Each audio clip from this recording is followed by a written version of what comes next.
गंदे शब्दों का प्रयोग करना, गंदे गंदे वीडियो देखना। बाहर दुनिया को जीतना बहुत आसान है बेटा, सबसे पहले आप अपने मन को जीतो। ऐसा क्यों हो रहा है कि तुम कुछ और करना चाह रहे हो पर दिन भर कुछ और कर रहे हो? सीधे शब्दों में आप समझो, आप अपने जीवन का जो कंट्रोल है, आप अपने जीवन का पूरा कंट्रोल एक शैतान को दे चुके हो। कलयुग के अंदर आप देखो, जितनी भी बुरी शक्तियां हैं वो अब दिखाई नहीं पड़ती। आप जीवन में सफल होना चाहते हो, इसका जवाब हाँ है या ना है। ऐसे राक्षस हैं जो आपकी जिंदगी आपसे लेना चाहते हैं, ऐसे राक्षस हैं जो आपका लक्ष्य, आपका सपना, आपकी सोच, आपका परिवार, आपका भविष्य सब आपसे छीनना चाहता है। जो आपका मन होता है ना, वो बहुत चंचल होता है, और आपका मन ऐसा होता है जैसा एक नवजीवित पशु हो। जो छोटा सा घोड़ा पैदा होता है ना, वो इधर उधर भागता रहता है, उसे सही दिशा नहीं मिलती है, और उसे लगातार सिखाया जाता है कि तुझे सीधे दौड़ना है, जब बाधा आएगी तो तुझे कूदना होगा, पर वो घोड़ा सीख नहीं पाता, वो इधर उधर भागता रहता है। जिस तरह से एक नवजात पशु का दिमाग होता है ना कि इधर उधर भागता रहता है, ठीक वैसे ही आपका मन होता है।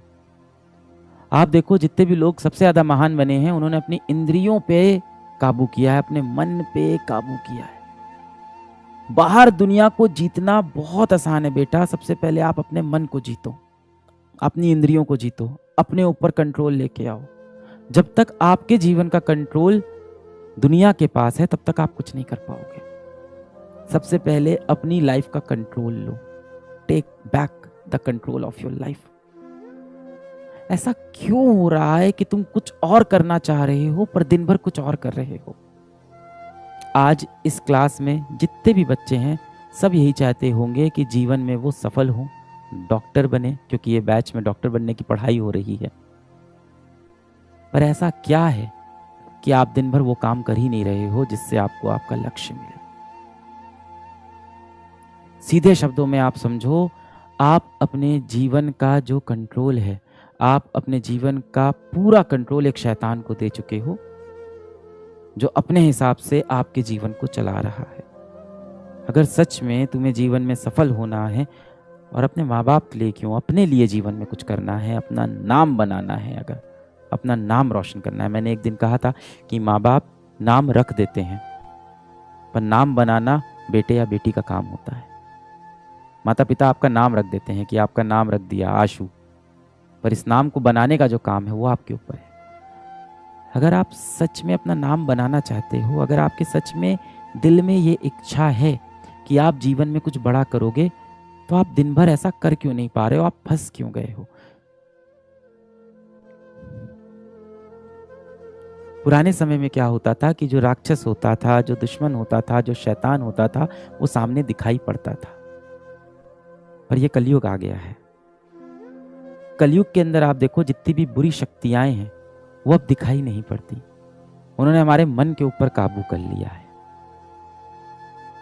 अगर आपको पता है कि आपको मोबाइल नहीं यूज करना है, अगर आपको पता है आपको इंस्टाग्राम नहीं चलाना है, अगर आपको पता है कि रात रात में फ़ोन पे किसी से बात करूंगा या व्हाट्सएप पे चैट करूंगा तो मैं सफल नहीं हो पाऊंगा, अगर आपको ये सब पता है और इसके बाद भी आप मजबूर हो,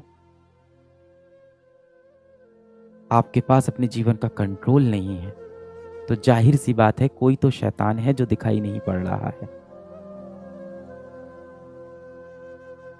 कोई साइंस नहीं लगेगी इतनी बात पता लगाने में, कोई साइंस नहीं लगेगी।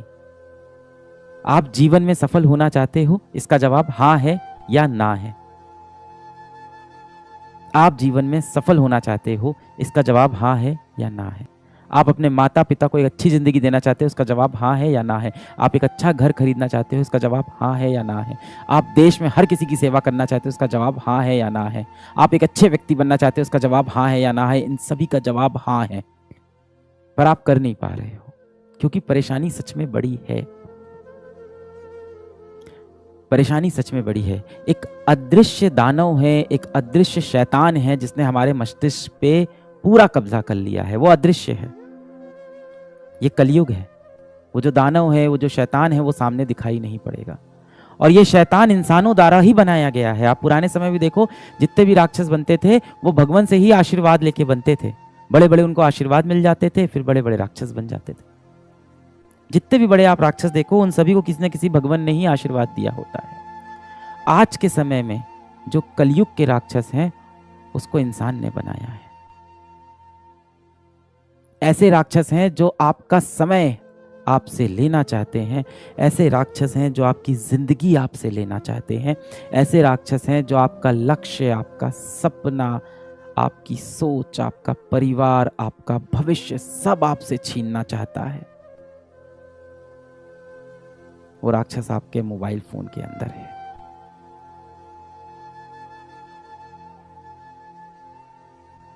आप मोबाइल का इस्तेमाल नहीं करते हो, मोबाइल आपका इस्तेमाल करता है। आज इस सेशन के बाद में हाथ जोड़ना भगवान श्री कृष्ण के सामने, भगवान श्री राम के सामने, जिस भी भगवान को आप मानते हो, जिस भी धर्म के हो आप। हम भारतीय हैं, हर धर्म की इज्जत करना हमारे संविधान में लिखा है। आप जिस भी धर्म के हो बेटा, जिस भी भगवान को आप मानते हो, उनके सामने हाथ जोड़ना, सच्चे दिल से माफी मांगना अपनी गलतियों के लिए, एक अच्छा इंसान बनने का संकल्प लेना, और ये क्रिया हर शाम करना शुरू कर दो। अभी हुआ क्या ना कि कलयुग के अंदर क्या हुआ कि पढ़ाई के नाम पे भगवान पे विश्वास ना करने को पढ़ाई समझने लगे लोग, कूल समझने लगे, अपने आप को एजुकेटेड समझने लगे लोग। माँ बाप से बदतमीजी से बात करने को एजुकेटेड समझने लगे हैं लोग। गंदे शब्दों का प्रयोग करना, गंदे गंदे वीडियो देखना, भगवान पे से भरोसा उठना, इन सब को आप सोचते हो कि आप एजुकेटेड हो गए हो। आप डॉक्टर ही बनने जा रहे हो ना? हाँ, ऑपरेशन थिएटर के अंदर भी एक छोटा सा मंदिर बना होता है बेटा, और डॉक्टर भी क्या बोलता है कि सब भगवान के हाथ में। जैसे ही बुरा समय आता है आप बोलते हो सब भगवान के हाथ में। हर शाम एकदम दिल से अपने एक भगवान से, जो इस भगवान को आप मानते हो, उससे दिलो जान से एकदम कनेक्ट हो जाओ और माफी मांग लो कि आपने जो गलती की है। इतनी शक्ति मिलेगी ना बेटा आपको। जो प्रॉब्लम्स आपको लग रहा है कि चली जाएगी, क्यों नहीं जा रही है? क्योंकि इन सभी प्रॉब्लम को शक्तियां मिली हैं। किसने दी है? किसने दी है? दुनिया के बड़े बड़े दिग्गजों ने दी है। बड़े बड़े दिग्गज जो ऐसे प्लेटफॉर्म अब बना रहे हैं जो आपके समय के साथ साथ आपका भविष्य, आपका सपना, आपकी जिंदगी, आपका डेटा, आपकी चॉइसेस सब आपसे छीन ले। इनसे आपको लड़ना है तो आपको वापस जाके अपने माता पिता, अपने भगवान पे भरोसा दिखाना होगा। आपको मैं क्या मोटिवेट करूंगा भाई? आपको मोटिवेट होना है, आप बजरंग बली से मोटिवेट होना, वहां है असली शक्ति। या आप जिस भी धर्म के हो बेटा, मॉडर्न समय में ऐसा हो गया है कि अगर आप 4 दोस्तों की महफिल में बैठे हो और आपने अगर बोल दिया कि मैं भगवान कृष्ण में विश्वास रखता हूं और भगवान ने ऐसा करने को मुझको मना किया है, तो लोग आपकी हंसी उड़ाने लगते हैं।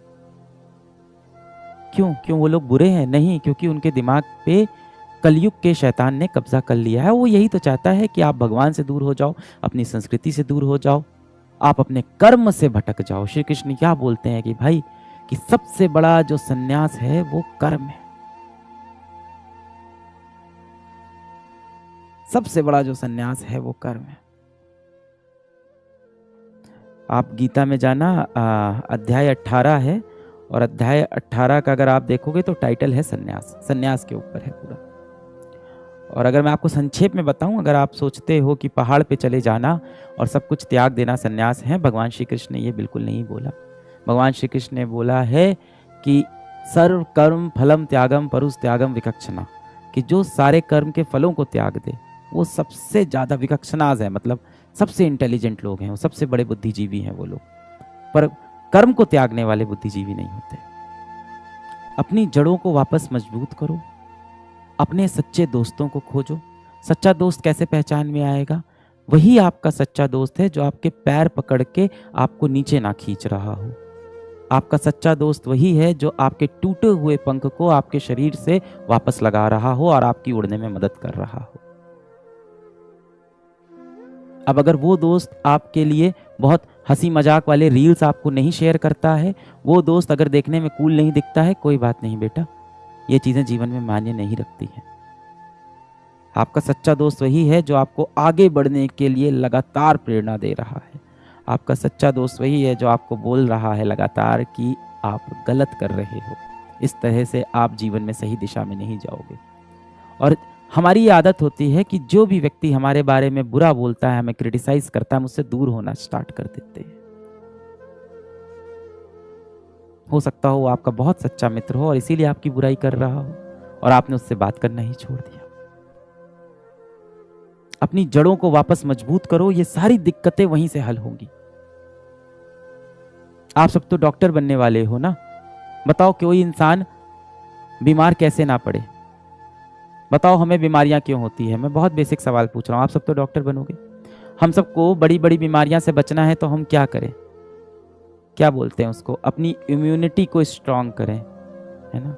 हमारे जो शरीर के अंदर रक्षा होती है, जो हमारा शरीर खुद की रक्षा करता है, उस सिस्टम को हम और ज्यादा मजबूत कर लें, अपनी इम्यूनिटी को स्ट्रांग करें।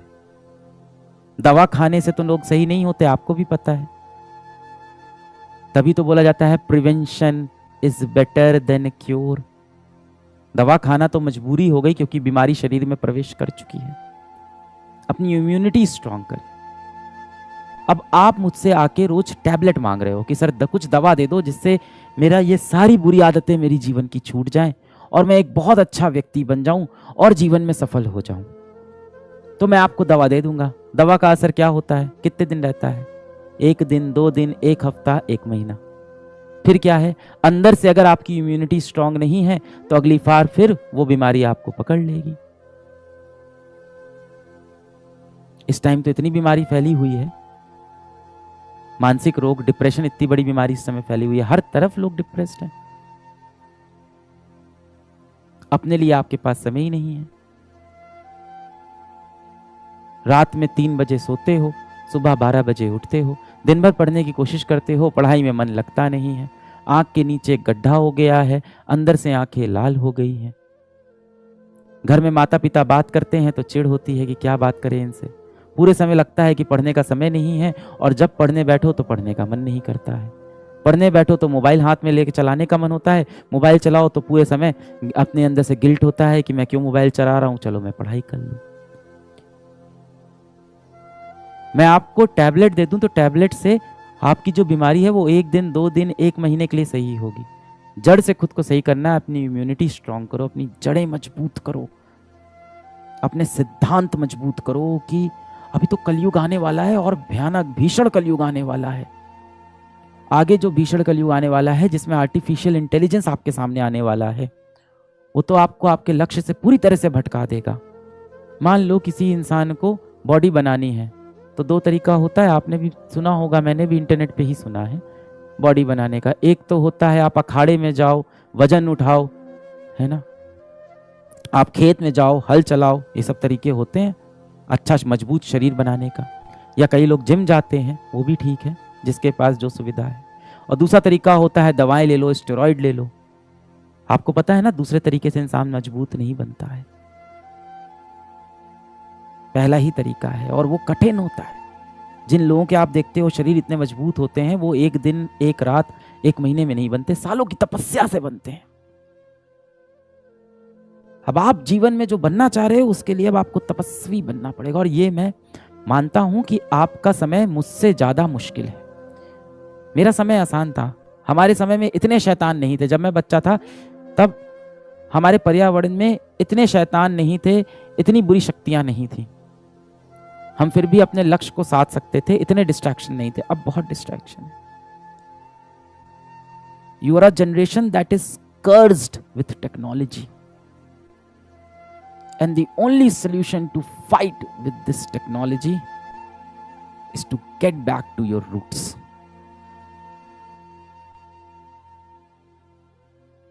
आपको क्या लगता है जो इतने बड़े बड़े टेक जाइंट हैं, जिसने इंस्टाग्राम बनाया, जिसने शॉर्ट्स बनाया, जिसने रील्स बनाया, क्या वो खुद दिन भर रील्स स्क्रॉल करते होंगे? कभी नहीं करते होंगे।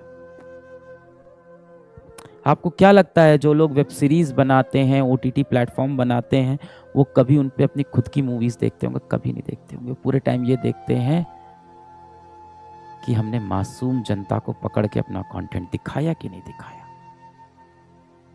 18 साल की उम्र के कितने बच्चे हमारा वीडियो देखते हैं, अब उनको हम अगला ऐड कौन सा दिखा दें? और किस तरह से हम मार्केट में एक वेंडर के पास जाएं और उससे बोलें, या एक कंपनी के पास जाएं और बोलें कि 18 से 20 वर्ष की आयु के हमारे पास 2 लाख बच्चे हैं जो रोज आके हमारे प्लेटफॉर्म पर मूवीज देखते हैं और लगभग 15 मिनट अपने दिन का यहीं पे व्यतीत करते हैं। क्या आपको उन बच्चों को कुछ बेचना है? अच्छा, एक मोबाइल फ़ोन बेचना है? अच्छा, कुछ किताबें बेचनी है?